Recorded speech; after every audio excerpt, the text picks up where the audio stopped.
Welcome to the T2 Hubcast.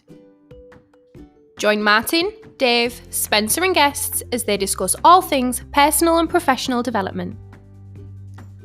The T2 Hubcast, brought to you by the People Performance People.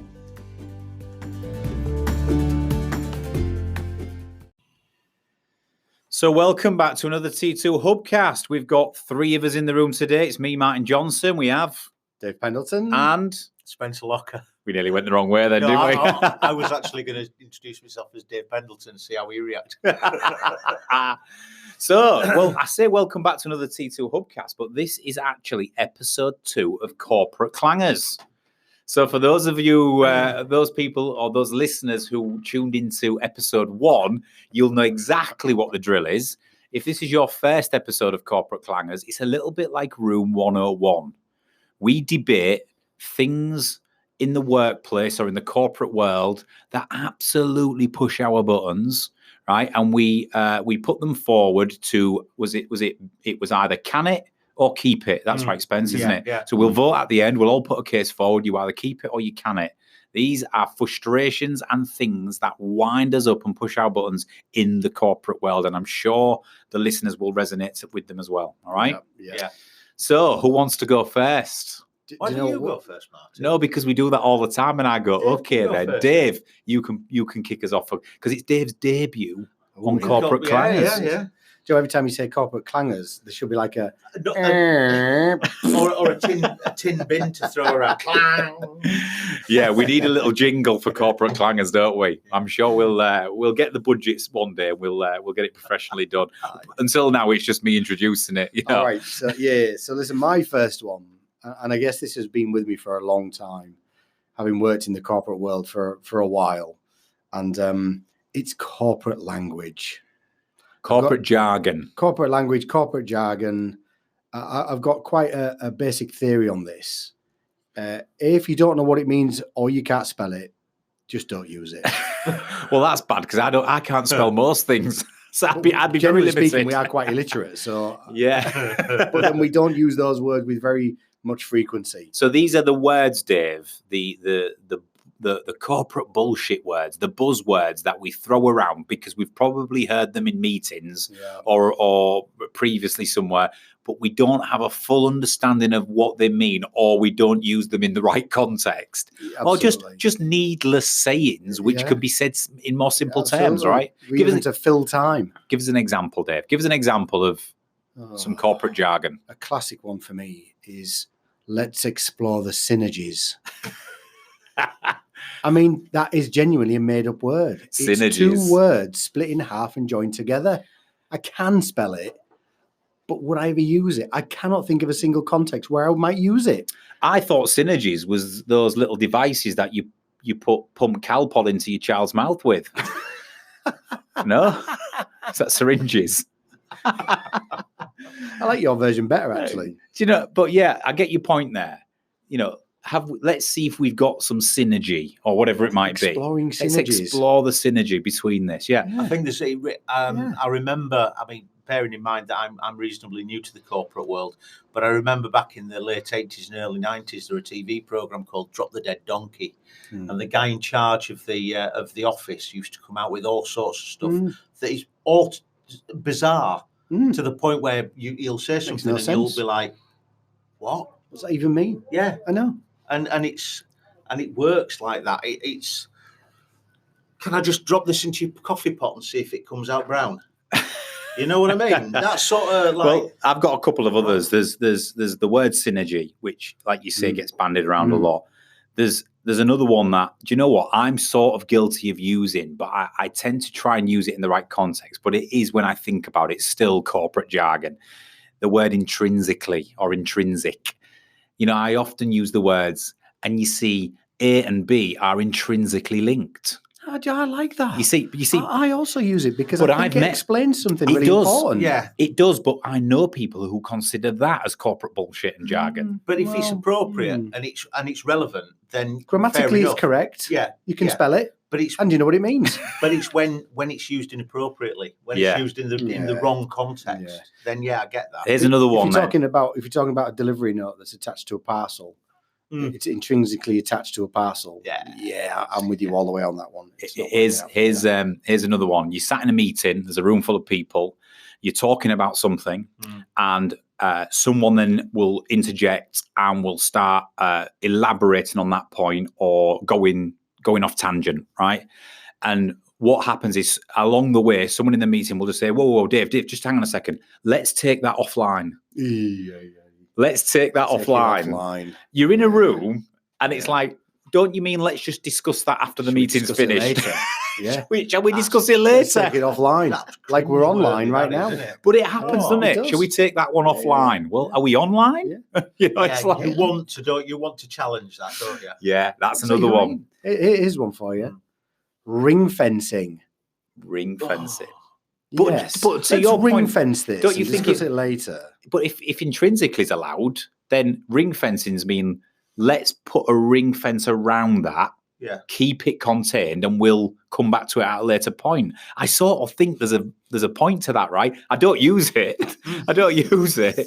Well, would you rather say let's park that for now? Oh, that's even worse. Or is that even worse? So what would you say then? To remove ring fencing and parking it, what would you say?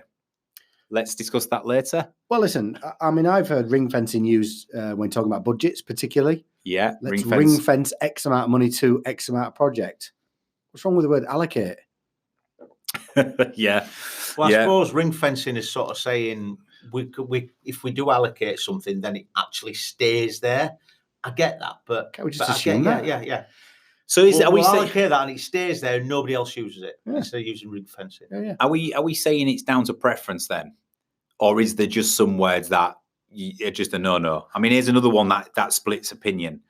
When you're contacting somebody, people will say, "I'm just reaching out. I'm just reaching out." That's almost as bad as roadmap. Roadmap. We'll have a roadmap to this. Well, yeah. Yeah, how about an action plan or whatever it might be? But reaching out is an American thing. Yeah, it is. On an email, they'll say, I'm just reaching out, or I'm going to reach out to so-and-so. I've been part of an American organization for several years, and in Gartner, it was rife because it was American-led. Everybody was reaching out. I'm just reaching out, right? I think in the UK, we maybe get a bit frustrated with that. But that's an example of where we start to become influenced by the way the organization and the corporation communicates. Oh, absolutely. So I think, there is. I agree with you, Dave. I think my standpoint on this is some words are up for debate, and certain people would say, no, that's okay, and that's not. But overall, we use far too many technical jargon, business jargon words, don't we? We could simplify the language much easier than sometimes what we use. What's your thoughts, Spence? Yeah. I agree totally. What, you canning it? Yeah. It's going in? Yeah. I'm going to can business jargon, Dave. Thank you very much. Canning it. In the bin it goes. I want a can sound. Yeah, that's what we need. We need another jingle for that. Okay, so Spencer, you're up next. This is just going to be a quick one. Is it? Is there such a thing? You never know. Good point. Mine is 2-minute jobs. 2-minute jobs. Yes. So somebody gives you a tasking. Somebody wants to give you a tasking. The thing is, for me and for other people, they like to have a certain structure to the day. Sometimes people can change those structures and things like that. And yeah, I understand that's me. But it's when somebody actually turns around and says, can you give me a hand for 2 minutes? I've just got this 2-minute job. And you just know that you're going to have to phone your missus and tell her you're going to be home late. Can I grab you for 2 minutes? Yeah. That drive-by. Yeah. Can I just, it's a drive. We call it a drive-by in our training, don't we? Someone comes past unannounced. Spence, have you got 2 minutes? Yeah. And do you know what's making me laugh now? I do this to you all the time. but you're trying to break my programming, aren't you? Yeah. Have you got 2 minutes?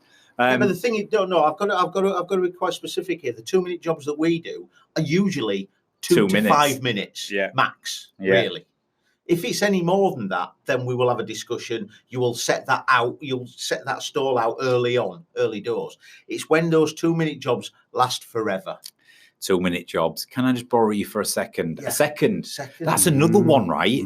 Can I borrow you for a second? Really? Because if we're going to hold you to an account to that, then it's already been and gone. But it's again, that's a case. I know it's a case of semantics and all that, but you've got to know that if it's 2 to 5 minutes, 10, 15 minutes at a max, then you could probably live with that. But it's ones that go on for hours. There is no way on the world that it would actually only last for 2 minutes or within a reasonable space of time. Yeah. And the thing is, it can put the skids on everything else. Yeah. Drive-bys. I'm not a fan of them. Dave? Well, I think it's an interesting thing because I guess this comes down to whether it is genuinely a 2-minute job or whether it isn't a 2-minute job. Because, yes, of course, there is always the case of it being genuine. Is it a 2-minute job? Can you just help me out for 2 minutes? And it is 2 minutes, then no problem for me. I think that when it turns into something different, it's just a polite way of asking for help. And instead of just asking for help, we ask for help as a time frame of only 2 minutes. Yeah, because it makes it softer. Yeah, we play it down. Can I borrow you for a second? And we're going to get much more buy-in Yeah. by cutting the time shorter. I get that. I think it's a genuine 2-minute job. It stays. If you are basically just skirting around the truth of it being a much longer job, it's canned. Right, let's take it to a vote. I'm going to keep it. Because I'm not only understanding of Dave's argument there. I think we all need help sometimes, and yes, we play it down to can you have you got a second? Can you give me 2 minutes? But that's only to sort of get the help that we desperately need, right? Soften it. And also, Spencer, I'm really guilty of it. I do it. So I've got to keep it. You're going to use that as a justification for keeping it, right? Okay. Spencer's obviously canning it because he came up with it. Well, actually, no. To be honest with you, and now Dave's explained what his perspective, and I get that. But what I would say is it's teetering on the edge. If it's a request for help, then I'm all over it. Yeah, get that totally. We'll keep that bit. But it's the one where somebody gives you a 2 job and then walks away and expects you to do 2 or 3 hours on something. If that, they don't necessarily want your help, or it's a job that they don't fancy doing, so they palm it off to you, and they just sort of soften the blow by saying taking advantage of your nice nature, Spence. That's what it is. Because I would tell them to bloody piss off. Indeed. Right. Should I do that then? Yeah, absolutely, mate. Right, unless okay, it's me. Oh. Hey. Dave, Okay. Well, you're going to can it? I'm supporting Spence in terms of can it, and that's only because you're guilty of doing it. So solidarity in the junior ranks. Right. So he's balancing on the edge, isn't it? So I'm keep, he's can. What are you, Spence? And I'm undecided now. Right. Even though I proposed It's your proposal. Yeah. You can't keep it. It's your proposal. But then again, I'm a fence sitter, aren't I? You are a True fence enough. sitter. Oh, come on, let's we need to ring fence him. True enough. Right, okay, He's that's intrinsically linked to this decision. that's gonna have to go on the side. Spencer's just spitting his water all over the hubcast room. Spencer, get a grip of yourself. Right, I'm gonna go with. Reach out and help him, Martin. I'm gonna go with another one then. So I'm gonna go with keyboard tappers in meetings. Oh. So what really rubs me up the wrong way is when you're in a meeting or you're in a conference or you're somebody speaking up at the front in an event or in any form of room where everybody else is trying to listen to something and you've got the one person at the back with the laptop open, tapping away on the keyboard, responding to an email. I mean, come on. If you are not listening, get out. Go and do your emailing outside in the corridor. It's got to the point now where whenever I'm hosting or presenting at an event or conference, if it happens, I actually flag it up. I say, listen, can we give the speakers, please, some respect? And if you need to do your emails, I get it. If there's fires burning, go and attend to it in the corridor. Go outside, right? And we always start every training session we do at T2, we set the ground rules on that. If you've noticed, nobody comes into our training facility and opens laptops. And I think some people in organizations don't set those ground rules. And I've been in organizations where I've sat in a meeting and half the room are tapping away on a keyboard. It drives me crazy. Keyboard tappers, when you're in a meeting or in an environment where somebody is speaking, listen or get out. Now, I appreciate the daily work is going on. I appreciate some people have to respond in the moment, but come on, right? Spencer, thoughts? I agree. Is that all you got? That's it. I think you've explained it really well, Martin, and I get that. Anything, I'd just be re-gilding the lily if I went any further. I So agree. Spencer's on board, Dave. Yeah. Well, do you know what? I've got an interesting thought, and it's based on experience. So the first time I ever worked out in Baku in Azerbaijan, it was a very large group, much larger than we normally Do you deal want me to with. pick that name up? You just drop that name there. Azerbaijan.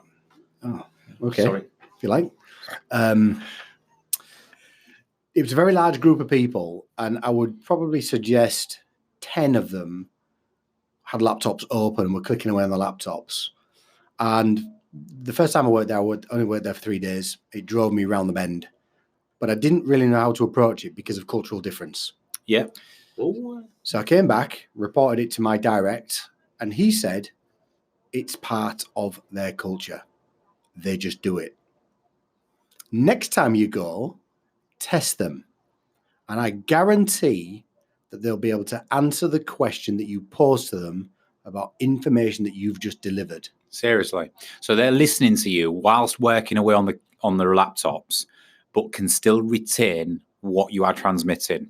And I tried it, and I tested them. And did it work? And every single one of them could answer the question that I put to them. Wow. Even though they were focused on the laptop, they were multitasking in a way that I've never seen before. That's bizarre. I mean, although if that was the case, then you could make an argument for it.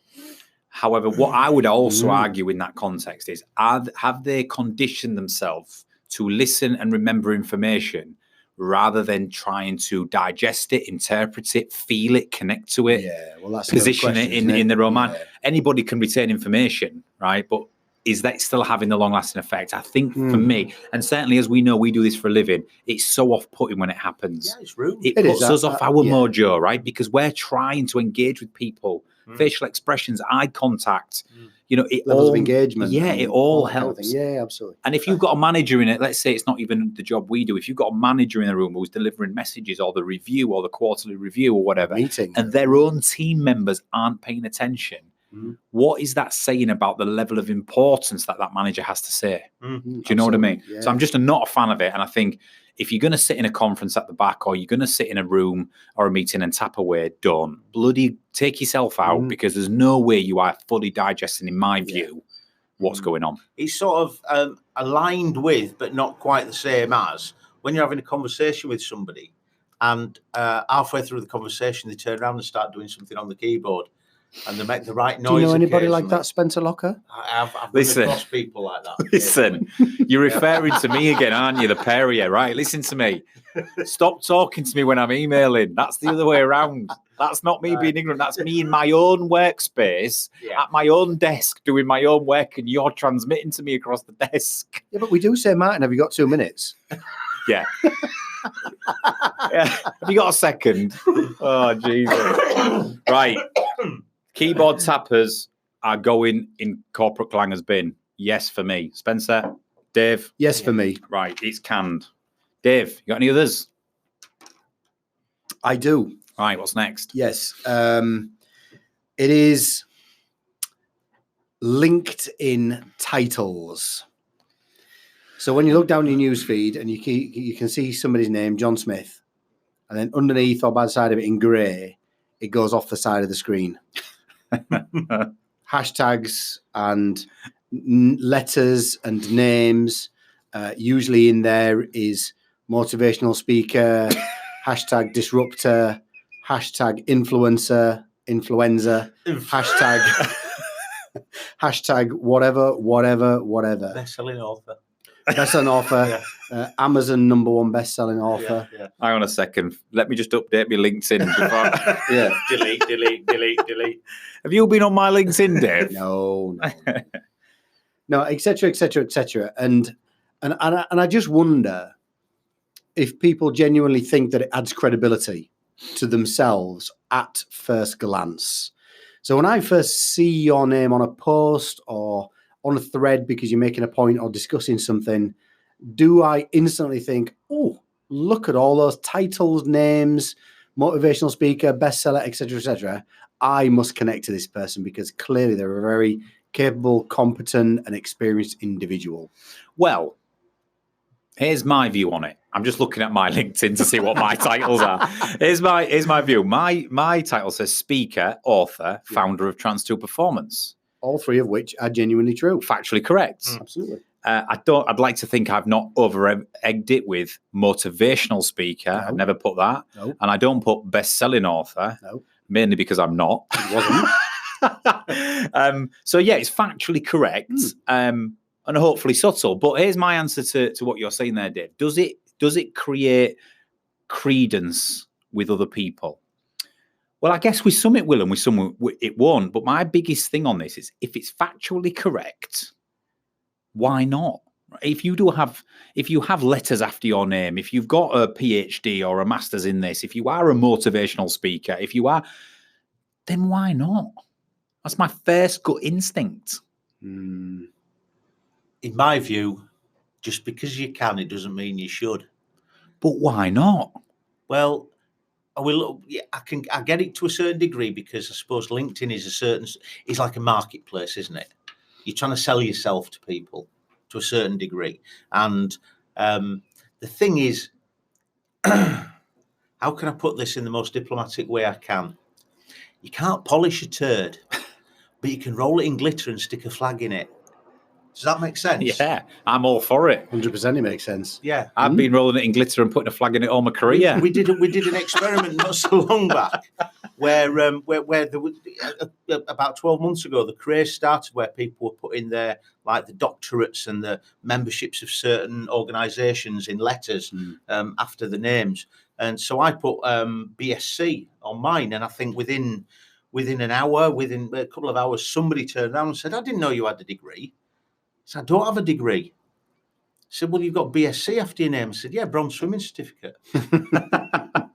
But that, you know what I mean? Correct. Yeah, but the thing is, it means nothing really. No, it does doesn't mean anything. No. And I think that when I sometimes get a little bit disillusioned when you've got a platform like that has the potential to actually do some good and actually rip away some of the corporate nonsense. Yes. Well, here's my sort of not counter argument, my view on that. If someone has worked tirelessly to achieve a BSc or a PhD, someone spent years grafting away, and working hard, and finally has that qualification that they can put to their name and say, that gives me a level of confidence that I am credible in what I do, then I sort of think, although it's not my style, I sort of think fair play to you.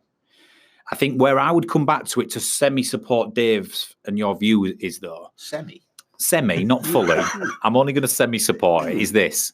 I've put speaker, author and founder on my LinkedIn. Now, you could sex and jazz that up by saying motivational speaker, #1 selling author, right? All this type of stuff. However, I am a massive believer in, I am a speaker that's factually correct. Yes. Whether it's motivational or not, I will let you decide. Yeah, absolutely. That's my view on it.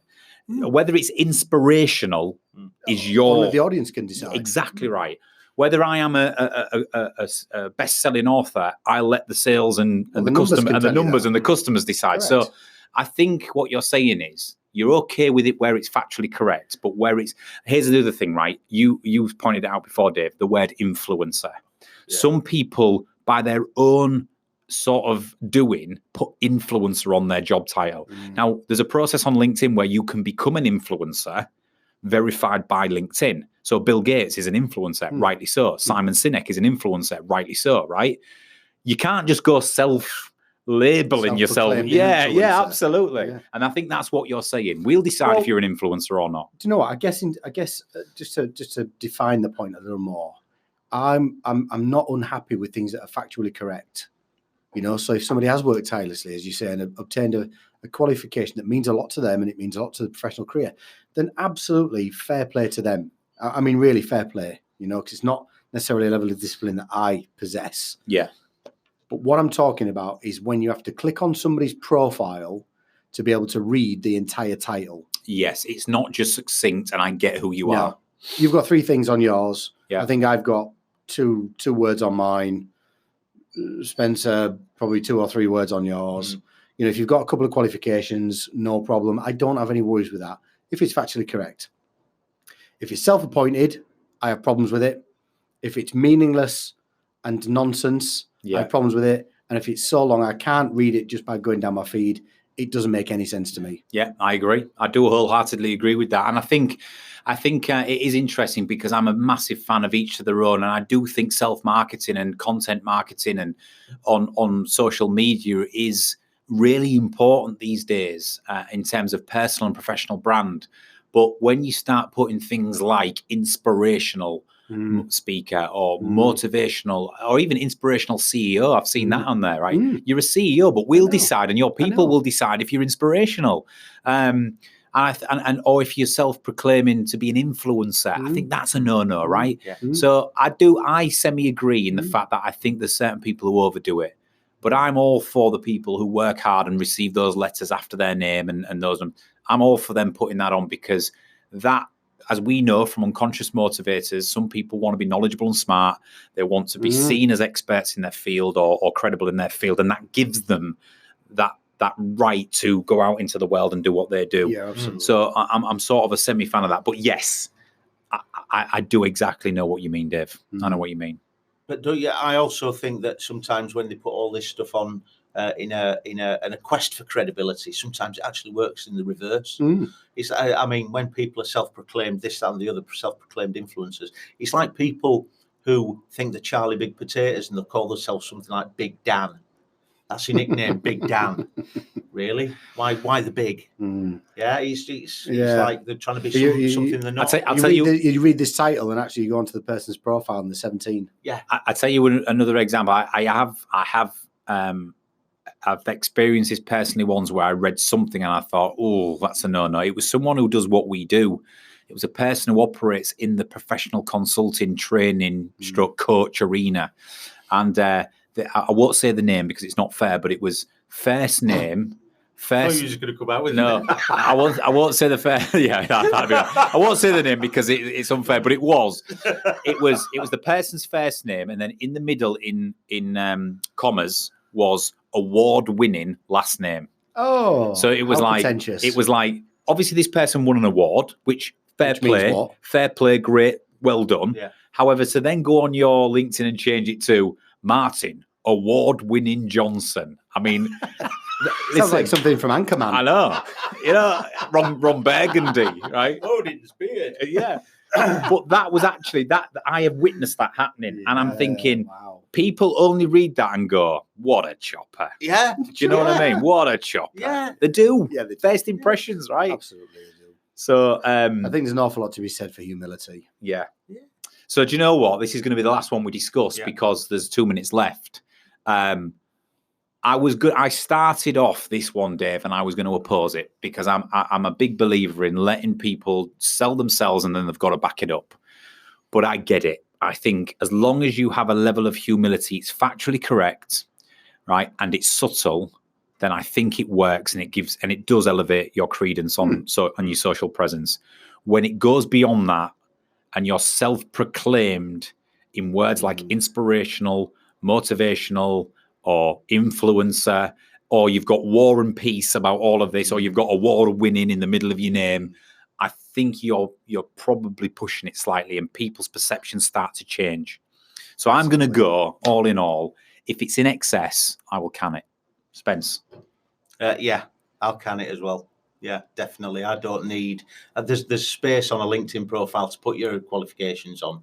So I don't need somebody saying, sort of putting a little text on saying I'm Charlie Big Potatoes or Billy Big Bollocks. Yeah. That's only because it's only because Spencer's only got his bronze swimming certificate that he's on this side of the fence. Dave, I'm guessing you're canning it. I'm canning it. Two from two for me. Absolutely. So, enjoyed that, fellas. That's the second episode of Corporate Clangers. I think we've got 3 or 4 things there. A couple have gone in the can. One's going to have to be discussed at a later point because we don't know. And one was saved, wasn't it? So enjoyed it. We'll come back again. We'll keep thinking. We'll keep engaging with our customers and get some ideas. If you want to send us some stuff in terms of what you would put in the bin for Corporate Clangers, please do. Oh yeah, that'd be a good one. And we'll raise it on the next episode. So, gents, thank you very much. Thank you very much. And we will be back with another episode shortly of Corporate Clangers. the award-winning Corporate Motivational award-winning Corporate Clangers. Influencers. Oh, I'm off to go and change my LinkedIn. Right, I'll see you later.